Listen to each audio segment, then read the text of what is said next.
கிறிஸ்துவில் மிகவும் பிரியமான ஹோப் டிவி நேயர்களே, உங்களை இந்த தியானத்திற்கு அன்புடன் வரவேற்கின்றோம். கிறிஸ்துவின் மலை பிரசங்கம் Christ sermon on the mount என்ற தொடரிலே இன்றைக்கு நாம் படிக்க போகிற தலைப்பு மலை பிரசங்கமும் பொற்சட்டமும், sermon on the mount and the golden rule. மத்திய 7ஆம் அதிகாரம் 12ஆம் வசனம் நமது தியானத்திற்குரிய பகுதி. ஆதலால் மனுஷர் உங்களுக்கு எவைகளை செய்ய விரும்புகிறீர்களோ அவைகளை நீங்களும் அவர்களுக்கு செய்யுங்கள், இதுவே நியாய பிரமாணமும் தீர்க்க தரிசனங்களுமாம் என்று வாசிக்கிறோம். என்னை பரியாசம் செய்கிறார்களே, அநியாயமாய் அவமானப்படுத்துகிறார்களே, என்னைத்தான் குத்தி குத்தி பேசுகிறார்களே, அபாண்டமாய் என் மீது பழி சுமத்துகிறார்களே என்று நாம் புலம்பக்கூடிய வேளைகளில் இதற்கு எப்படி பதில் செய்வது, எப்படி ரியாக்ட் பண்ணுவது என்று நாம் திகைக்கிறோம் அல்லவா? அத்தகைய சூழ்நிலைகளுக்கு சமயத்திற்கேற்ற சகாயமாக நம் இரட்சகர் இயேசு தமது மலைப்பிரசங்கத்தில் வழங்கி இருப்பதுதான் பொற்சட்டம் ஆகும், கோல்டன் ரூல். இதை மத்தேயு 7:12 லூக்கா 6:31 நாம் வாசிக்கிறோம். லூக்கா 6:31 இருக்கிறத வாசிப்போமா? மனுஷர் உங்களுக்கு எப்படி செய்ய வேண்டுமென்று விரும்புகிறீர்களோ அப்படியே நீங்களும் அவர்களுக்கு செய்யுங்கள். யூதர்களின் கவலை என்ன? இயேசுவின் கவலை என்ன? யூதர்கள் தங்களுக்கு என்ன கிடைக்கும், அதிகாரம், மதிப்பு, மரியாதை போன்ற தங்களுக்குரிய உரிமைகள் பற்றிய கவலையோடு பாரம் கொண்டிருந்தனர்.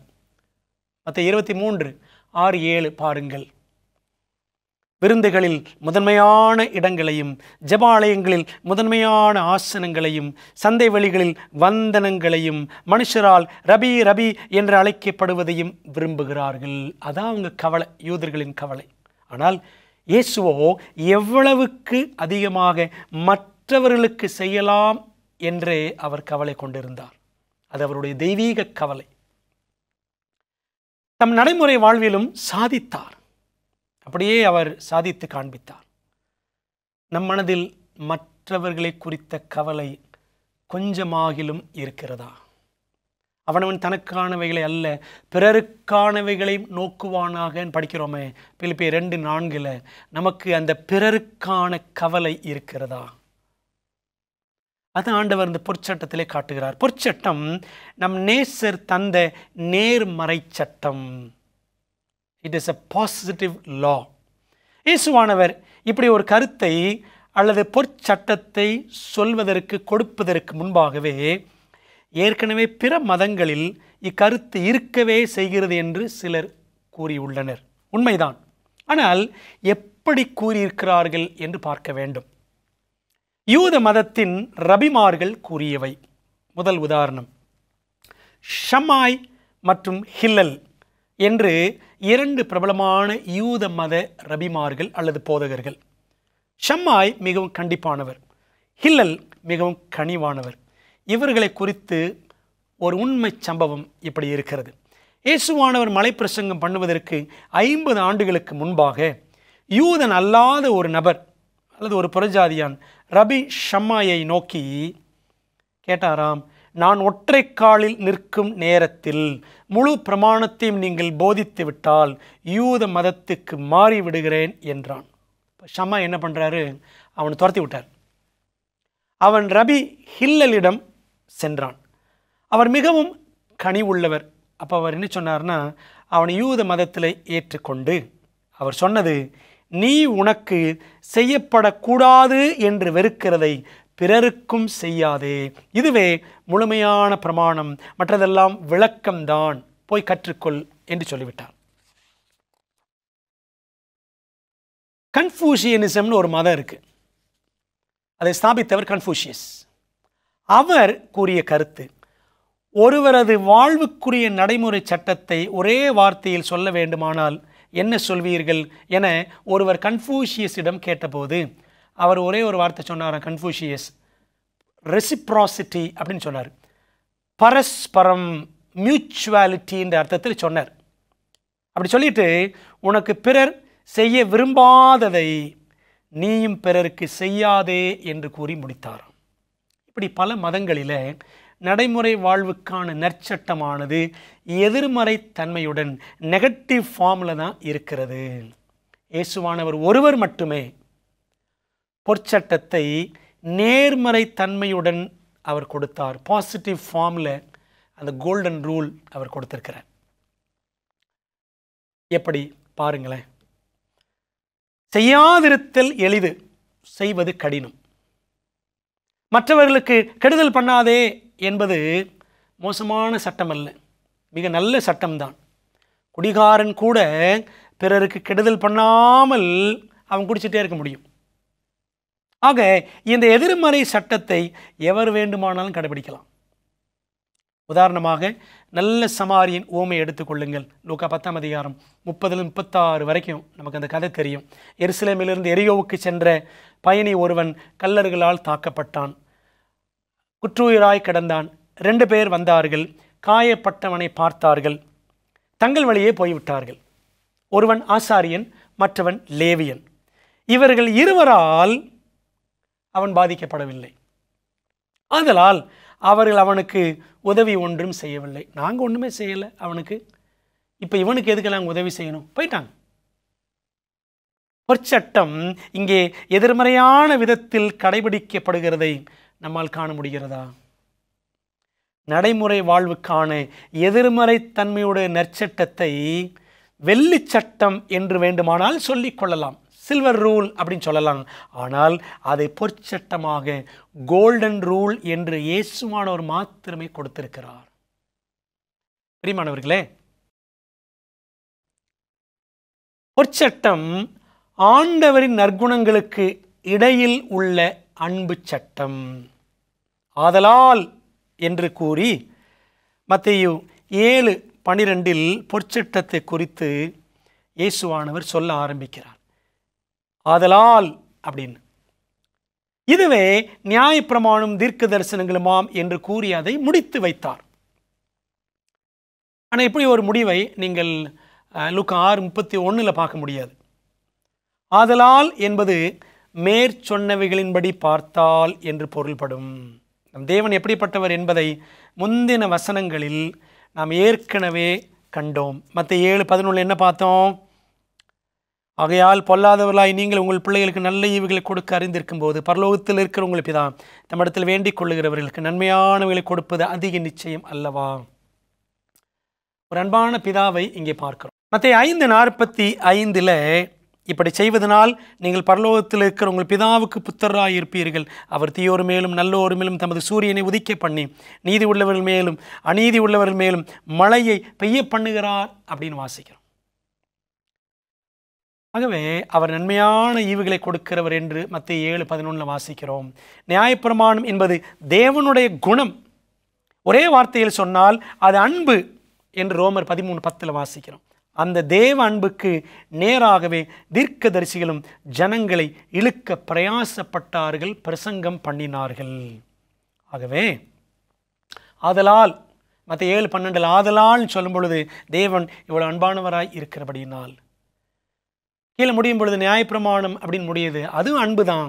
ஆகவே மேலும் அன்பு கீழும் அன்பு, அதற்கு இடையில் பொற்சட்டம் என்னும் சுவிசேஷ சட்டம் பொதிந்திருக்கிறது. முழுக்க முழுக்க தேவனின் குணமானது அன்பே ஆகும். இதுவே முழுக்க முழுக்க அவரது பிள்ளைகளின் குணமாகவும் இருக்க வேண்டும். பிரியமான தேவ பிள்ளைகளை, அன்பை விவரிப்பதற்கு 3 கிரேக்க வார்த்தைகள் இருக்கின்றன. ஒன்று எரான், ERAN, எரான் அல்லது எராஸ் அப்படின்னு சொல்லுவாங்க, எராட்டிக் லவ். ஒரு மனிதன் தன் மனைவியின் மீது கொண்டிருக்கும் விரகதாபம் உள்ள அன்பு, எரான் அல்லது எராஸ் என்பார்கள். இரண்டாவது ஃபிலேன் அல்லது ஃபிலியோ என்பார்கள். ஒரு மனிதன் தன் உறவினர்கள் மற்றும் நண்பர்கள் மீது கொண்டிருக்கும் மென்மையான பாசம் அடங்கிய அன்பு. மூணாவது அகாப்பன் அல்லது அகாப்பே என்று சொல்வார்கள். பிறர் மீது காட்டும் உயிரோட்டம் உள்ள இரக்க குணம் நிறைந்த அன்பு. இதுவே தேவ குணம். ஆண்டவர் இயேசு கிறிஸ்து உங்கள் சத்துருக்களை சிநேகியுங்கள் என்று சொன்னார். லூக்கா 6:35 வாசிக்கிறோம். இங்குள்ள சிநேகம் என்ற வார்த்தைக்கு கிரேக்க பாஷையில் அகாப்பன் என்ற வார்த்தையே பயன்படுத்தப்பட்டுள்ளது. ஒரு நபர் நமக்கு எவ்வளவுதான் தீமை செய்தாலும் அவருக்கு மிகச்சிறந்த நன்மையை மட்டுமே நாம் விரும்பி செய்ய வேண்டும் என்று அதற்கு பொருள். அந்த அகாப்பன் என்ற வார்த்தைக்கு. பிரியமான தேவப்பிள்ளைகளே, தேவன் அப்படிப்பட்ட அன்பைத்தான் நமக்கு காண்பித்தார். நாம் பாவம் செய்தோம், தீமை செய்தோம், தேவனுடைய வார்த்தைக்கு கீழ்ப்படியாமல் போனோம். ஆனாலும் தேவன் நமக்கு அன்பு செலுத்தி தம்முடைய ஜீவனை நமக்காக சிலுவையிலே கொடுத்தாரே, அந்த அன்பு தான் தெய்வீக அன்பு, அகாப்பே அன்பு. அன்பானவர்களே, அந்த அன்புள்ள தேவன் நமக்கு கொடுத்திருக்கிற அருமையான சட்டம் தான் பொற்சட்டம். பொற்சட்டம் நமக்கு புகட்டும் 3 பரலோக பாடங்கள். முதலாவது, நன்மை மட்டுமே செய்யுங்கள். மோசமான காரியங்களை செய்யாதிருப்பது மட்டுமல்ல, நன்மையான காரியங்களை ஊக்கமாக தொடர்ந்து செய்வதே கிறிஸ்தவ வாழ்வின் சாராம்சம் ஆகும். பொற்சட்டத்தை பிற வார்த்தைகளில் மற்ற இடங்களிலும் இரட்சகர் அவர் எடுத்து கூறியிருக்கிறார். மத்தேயு 7:2 பாருங்க. ஏனெனில் நீங்கள் மற்றவர்களை தீர்க்கிற தீர்ப்பின்படியே நீங்களும் தீர்க்கப்படுவீர்கள், நீங்கள் மற்றவர்களுக்கு அளக்கிற அளவின்படியே உங்களுக்கும் அளக்கப்படும். அதே போல மத்தேயு 22:39 நம்ம எல்லாருக்கும் தெரிஞ்ச வசனம் என்ன வாசிக்கிறோம் பாருங்க. இதற்கு ஒப்பாயிருக்கிற 2ஆம் கற்பனை என்னவென்றால், உன்னிடத்தில் நீ அன்பு கூறுவது போல பிறனிடத்திலும் அன்பு கூறுவாயாக என்பதே. பழைய ஏற்பாட்டிலையும் வாசிக்கிறோம் பாருங்க. லேவியராகமம் 19:18 லேவியராகமம் 19:18 பழிக்கு பழி வாங்காமலும் உன் ஜனபுத்திர மேல் பொறாமை கொள்ளாமலும் உன்னில் நீ அன்பு கூறுவது போல் பிறனிலும் அன்பு கூறுவாயாக, நான் கர்த்தர். இப்படி பல இடங்களில் இந்த பொற்சட்டத்தை பார்க்கிறோம். அன்பானவர்களே, இயேசுவை அறிந்தவர்களோ அறியாதவர்களோ, எதிரிகளோ நமக்கு தீங்கு இழைத்தவர்களோ எவராயினும் சரி, அவர்களுக்கு நன்மை மட்டுமே நாம் செய்ய வேண்டும். பவுலும் அப்படியே அவர் கூறியிருக்கிறார். ரோமர் 12:17-21 வரைக்கும் படித்து பாருங்க. பழிவாங்குதல் எனக்குரியது, நீங்கள் நன்மை செய்யுங்கள், நீ தீமையினாலே வெல்லப்படாமல் தீமையை நன்மையினாலே வெல்லு அப்படின்னு படிக்கிறோம். கலாத்தியர் 6ஆம் அதிகாரம் முதல் 2 வசனங்களையும் நம்ம அதைத்தான் வாசிக்கிறோம். ஆவிக்குரியவர்களாகி நீங்கள் என்ன பண்ணுங்க, தீமை செய்கிறவர்களுக்கு நன்மை செய்யுங்க அப்படின்னு பவுலும் சொல்லுகிறார். அன்பானவர்களே, ஆகவே கர்த்தருடைய பிள்ளைகள் நன்மை மட்டுமே செய்ய வேண்டும் என்பது பொற்சட்டம் நமக்கு கற்றுத்தரும் முதல் பாடம். 2வது பாடம் என்னவென்றால், அன்றாடம் அன்பை மட்டுமே காட்டுங்கள். ஆண்டவர் அன்றும் இன்றும் என்றும் காட்டும் அகாப்பே பேரன்பை நாமும் கூட எங்கும் எவருக்கும் காண்பித்தாக வேண்டும். தேவனுடைய அன்பு என்பது நேர்மறை பண்பு ஆகும். The love of God is a positive principle. பழைய ஏற்பாட்டு எதிர்மறை தன்மைக்குரிய தொனியில் காணும் கட்டளைகளை கூட நேர்மறை கட்டளைகளாக்கி இரட்சகர் நமக்கு வழங்கியுள்ளார். பழைய ஏற்பாட்டில் பாருங்க, நெகட்டிவாக இருக்கும். மத்தேயு 5:21 ஆண்டவர் சொன்னார், கொலை செய்யாதிருப்பாயாக. அது எப்படி சொல்றாரு? அன்புடன் பேசு, பண்புடன் பேசு. பாசிட்டிவாக கொடுக்குறார் மலை பிரசங்கத்தில். மத்தேயு 5:27 விபச்சாரம் செய்யாதிருப்பாயாக என்று பூர்வத்தாருக்கு சொல்லப்பட்டது. ஆண்டவர் எப்படி அதை நேர்மறையாக கொடுக்கிறார் பாருங்க. மலை பிரசங்கத்தில் சகோதர சகோதரிகளோடு அன்புடன் பழகு, உன்னுடைய பார்வை அன்புள்ளதாய் இருக்கட்டும். மத்தேயு 5:31 தள்ளுதற் சீட்டை கொடுப்பாயாக. இது பழைய ஏற்பாட்டு சட்டம். ஆண்டவர் எப்படி கொடுத்திருக்காரு புதிய ஏற்பாட்டில்? உன் வாழ்க்கை துணைக்கு அன்புடன் உண்மையாய் இரு. மாணவர்களே, அன்பே ஆண்டவரின் அனைத்து கட்டளைகளுக்கும் அடிப்படை ஆகும். சுவிசேஷத்தின்பால் சாதகமாய் விளங்குகிற மிகவும் பலமான வாதம் அன்பு காட்டுகிற மற்றும் அன்புக்குரிய கிறிஸ்தவனே ஆகும்.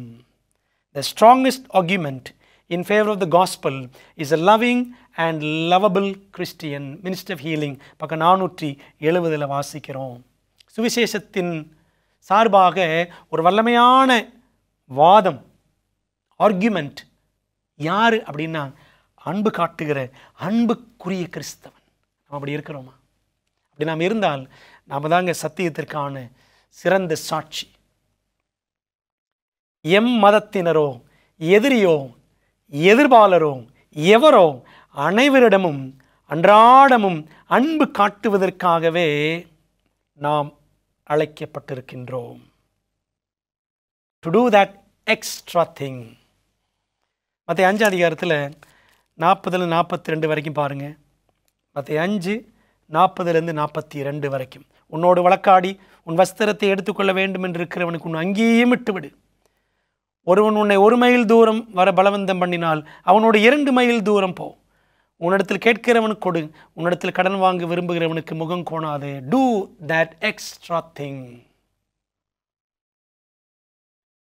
அந்த எக்ஸ்ட்ரா மைல் பிரியமானவர்களே, அந்த கூடுதலான அன்பை, அந்த கூடுதலான செயலை நாம் செய்ய வேண்டும், நாம் காட்ட வேண்டும். அதற்காகவே நாம் அழைக்கப்பட்டிருக்கிறோம். பிரியமானவர்கள், எப்படி அன்பு காட்டுறோம்? நமக்கு பிடிச்சவங்க, நம்ம சொந்தக்காரவங்க, நம்ம ஏரியாவில் இருக்கிறவங்க, நம்ம ஊர்க்காரவங்க, நம்ம ஜாதிக்காரவங்க, இப்படி தான் அன்பு காட்டுகிறோம். சபைகளில் இன்னைக்கு இப்படி தான் நிலைமை இருக்கு. ஆனால் ஆண்டவர் சத்துருக்களை சிநேகியுங்கள் என்று சொன்னார். எங்க பாஸ்டுகளையே சத்துருவா பார்க்குறாங்க. பிரியமான தேவ பிள்ளைகளே, ஆண்டவர் இயேசு கிறிஸ்துவின் மலை பிரசங்கத்தை நாம் புரிந்து கொண்டு விட்டோமா? 3வது பொற்சட்டம் புகட்டும் 3வது பரலோக பாடம். எவரை போலும் அல்ல, இயேசுவை போல் மட்டுமே வாழுங்கள். இரக்கம் வேண்டுமா? இரக்கம் காட்டுங்கள். மன்னிக்கப்பட வேண்டுமா? மன்னியுங்கள். பாராட்டப்பட வேண்டுமா? பாராட்டுங்கள். வாழ்த்தப்பட வேண்டுமா? வாழ்த்துங்கள். இவை அனைத்துமே இயேசுவின் நற்குணங்களாம். இயேசு கிறிஸ்து அவர் இரக்கம் காட்டுங்கள் சொன்னாரு. அவர் இரக்கம் காட்டினார். பார்த்தீங்களா? நாயின் ஊர் விதவை, ஒரே மகன் இறந்துட்டான். அவள் ஒரு கைம்பெண். ஆண்டவர் கண்ணீரோடு சொன்னார், அழாதே அப்படின்னு சொல்லிட்டு அந்த பையனை அப்படி உயிரோடு எழுப்பினார். பாருங்க, இந்த வாலிபனை எழுந்துருன்னு சொல்லி அவனை எழுப்பினார். இரக்கம் காட்டினார். மன்னியுங்கள் என்று சொன்னார். அவர் மன்னிச்சார். அந்த சிலுவையில் தொங்கும்போது கூட அவரை பாடுபடுத்தினார்களே, அவர்களுக்காக மன்னிக்கும்படி பிதாவினிடத்தில் வேண்டினார். அதுவும் அன்பினால் தான் செய்தார். அன்பானவர்களே, ஆண்டவராகிய இயேசு கிறிஸ்துவை நாம் பின்பற்றுகிறோமா? பாராட்டுங்கள். அது ஆண்டோடைய குணம். அவரும் பாராட்டினார். அது ஏழை விதவை காணிக்க போட்டாலே அவளை பாராட்டினார் அல்லவா? பாரபட்சம் காட்டினாரா? இல்லையே. அன்பான தேவ பிள்ளைகளே, ஆகவே இயேசுவை போல் நாம் வாழ வேண்டும். பொற்சட்டத்தின்படி வாழ்வது என்பது இயேசுவை போல் வாழ்வதாகும். அப்படி அவரை போல் வாழ்ந்தால் நம் வாழ்வு புதிதாகும், உறவுகள் சீராகும். தேவனின் கிருபையினால் மட்டுமே எல்லாம் சாத்தியம் ஆகும். Thoughts from the mount of blessing புத்தகத்திலிருந்து வாசிக்கிறேன். நித்திய கண்மலை வழங்கும் சத்திய விருந்து, பக்கம் 174. யாருக்கு நம்முடைய பரிவான வார்த்தைகளும் உதவியும் தேவைப்படுகின்றதோ அவர்களுக்கு செய்கின்ற இரக்கத்தின் ஊழியங்களில் வெளிப்படுகின்ற சத்தியத்தை விட பரலோகத்திலும் பூலோகத்திலும் தேடி பார்த்தாலும் இதைவிட மிகுந்த வல்லமையுடைய ஒரு சத்தியமும் வெளிப்படுத்தப்படவில்லை. இயேசுவில் இருப்பதை போன்ற சத்தியம் இதுவாகும். பிரியமானவர்களே, யாருக்கு நம்ம அன்பு காட்டணும்? அன்பு காட்டணும். யாருக்கு பரிவான வார்த்தைகள் உதவி தேவையோ அதை அவங்க கொடுக்கணும். இப்படி இரக்கத்தின் ஊழியங்களில் வெளிப்படுகின்ற சத்தியத்தை விட பரலோகத்தின் பூலோகத்தில் தேடி பார்த்தாலும் வேறு எந்த சத்தியமும் கிடையாது.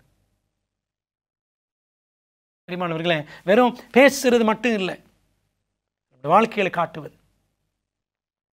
அதுதான் இயேசுவில் இருக்கிற சத்தியம். இயேசுவில் இருக்கிறபடியே truth as it is in Jesus என்று எபேசியர் 4:21 வாசிக்கிறோம். அம்மையார் தொடர்ந்து எழுதுறாங்க பாருங்க, திருமதி எலன் ஒயிட் அம்மையார். கிறிஸ்துவின் பெயரை தங்களுக்கு தரித்து கொண்டவர்கள் இந்த பொற்சட்டத்தின் கொள்கைகளின்படி நடப்பார்களானால் அப்போஸ்தலர்கள் காலத்தில் நடந்தது போல இவர்களது சுவிசேஷ வேளையிலும் அதே வல்லமை காணப்படும். மாணவர்களே, இந்த காலத்தில் ஆதி திருச்சபையின் காலத்தில் செய்த அற்புதங்களை ஆண்டவர் இன்றும் செய்வார். பொற்சட்டத்தை நாம் கடைபிடித்து வாழ்ந்தால். பிரியமான தேவ பிள்ளைகளே, பொற்சட்டம் 7:12 சொல்லப்பட்டிருக்கிறது. அது நம்முடைய வாழ்வுக்கான கிறிஸ்தவ ஜீவியத்துக்கான நற்சட்டம். அந்த சட்டத்தை நாம் தேவனுடைய சமூகத்தில் நம்மை தாழ்த்தி, ஆண்டவரே அதை கடைபிடிக்க பலன் தாரும், எனக்கு எதிரானவர்களையும் நேசிக்க எனக்கு உதவி செய்யும். இந்த பொற்சட்டம் பெற்றுள்ள அற்புதமான அடைமொழிகள், அதற்கு இருக்கிற சிறப்பான பெயர்கள் என்னென்ன தெரியுமா? இயேசுவானவர் ஈந்தளித்துள்ள பொற்சட்டமானது பரலோக மேன்மை தாங்கிய மேலோக சட்டமாகும். அதற்கான சிறப்பு பெயர்கள் என்னவென்றால் 5 காரியங்கள் இருக்கிறது. பொன்னான சுவிசேஷ சட்டம், கோல்டன் காஸ்பல் ரூல் என்று சொல்லுகிறார்கள். 2வது, முழு பிரசங்கத்துக்கும் மூளைக்கல், the capstone of the whole discourse. 3வது, தி எவரெஸ்ட் ஆஃப் எத்திக்ஸ், ஒழுக்க நெறி பண்புகளின் சிகரம் என்று அழைக்கப்படுகிறது. 4வது, அகிலம் போற்றும் அற்புத வாக்கியம், the most universally priced statement என்று அழைக்கப்படுகிறது. 5வது, கிருபை பெற்ற மக்களுக்கான தெய்வ மையமான சட்டம், God centered rule for grace filled people என்று அழைக்கப்படுகிறது. அன்பான தேவ பிள்ளைகளே, இத்தனை சிறப்புகள் வாய்ந்த இறைமைந்தன் இயேசுவின் பொற்சட்டத்தை நாம் புரிந்து கொண்டோமா? பொற்சட்டம் என்ன சொல்லுகிறது? ஒரு முறை வாசிப்போமா? மத்தேயு 7:12, ஆதலால் மனுஷர் உங்களுக்கு எவைகளை செய்ய விரும்புகிறீர்களோ அவைகளை நீங்களும் அவர்களுக்கு செய்யுங்கள். இதுவே நியாயப்பிரமாணமும் தீர்க்க தரிசனங்களுமாம். கர்த்தருடைய பிள்ளைகள், கிறிஸ்துவின் பிள்ளைகள் யாருக்கும் தீமை நினைக்கக்கூடாது, யாருக்கும் தீமை செய்யக்கூடாது, யாரை குறித்தும் தீமையாக பேசவும் கூடாது. ஏனென்றால் இதெல்லாம் ஒருவர் எனக்கு செய்யணும்னு நான் விரும்ப மாட்டேன், சரிதானே? அதே போலதான் நம்முடைய வாழ்க்கையும் இருக்க வேண்டும். பிறருக்கு நன்மையே நினைக்க வேண்டும், நன்மையே செய்ய வேண்டும், பிறரை குறித்து நன்மைகளையே பேச வேண்டும். இதுதான் தேவன் நம்ம கொடுத்திருக்கிற பொற்சட்டம். இந்த சட்டத்தை புரிந்து கொண்டோமா? புரிந்து கொள்ள பிரயாசப்படுவோம். ஆவியானவர் புரிய வைப்பார். புரிந்தபடியே வாழ்வதற்கு நம்மை அர்ப்பணிப்போம். ஜெபிக்கலாமா? நல்ல தகப்பனே, இந்த நாளிலே நீர் கொடுத்த பரலோகத்தின் பொற்சட்டத்திற்காக நன்றி செலுத்துகிறோம். ஆண்டவர் இயேசு கிறிஸ்துவின் மலை பிரசங்கத்தில் எங்களுக்கு வெளிப்பட்டிருக்கிற இந்த மகா மேன்மையான பாடங்களுக்காக நன்றி செலுத்துகிறோம். கர்த்தராகிய இயேசு கிறிஸ்து அவர் ஒருவருக்கும் தீமை செய்யவில்லை, தீமை செய்தவர்களுக்கும் நன்மையை செய்தார். ஆண்டவரே, நாங்கள் உண்மையே பின்பற்ற எங்களுக்கு உதவி செய்யும், உண்மையே பிரதிபலிக்க கிருபைகளை தாரும். கிறிஸ்துவானோர் பெற்றிருந்த ஆவியின் அபிஷேகம் வல்லமை எங்களுக்கும் பிதாவே நீர் அருள வேண்டும் என்று நம்முடைய கரத்தில் நாங்கள் ஒப்புக் கொடுக்கிறோம். எங்களை தாழ்த்துகிறோம். ஆண்டவரே, எங்களுடைய மாம்ச பலவீனங்களிலிருந்தும் எங்களுடைய பாவ பலவீனங்களிலிருந்தும் எங்களை விடுவியும். மலைப்பிரசங்கம் எங்களுடைய வாழ்வாக மாறட்டும், எங்களுடைய செயலாக மாறட்டும். ஆண்டவர் எங்களுக்கு அதற்கான கிருபையை தாரும். எங்கள் ஜெபங்களை கேட்டதற்கு நன்றி. இந்த சத்தியங்களை நாங்கள் கேட்டது மட்டுமல்ல, பிறருக்கும் பகிர ஆண்டவர் எங்களுக்கு உதவி செய்யும். ஆசீர்வதியும். இயேசுவின் மூலம் ஜெபிக்கிறோம் நல்ல பிதாவே, ஆமென். பிரியமானவர்களே, தேவன் உங்களை ஆசீர்வதிப்பாராக. ஆமென்.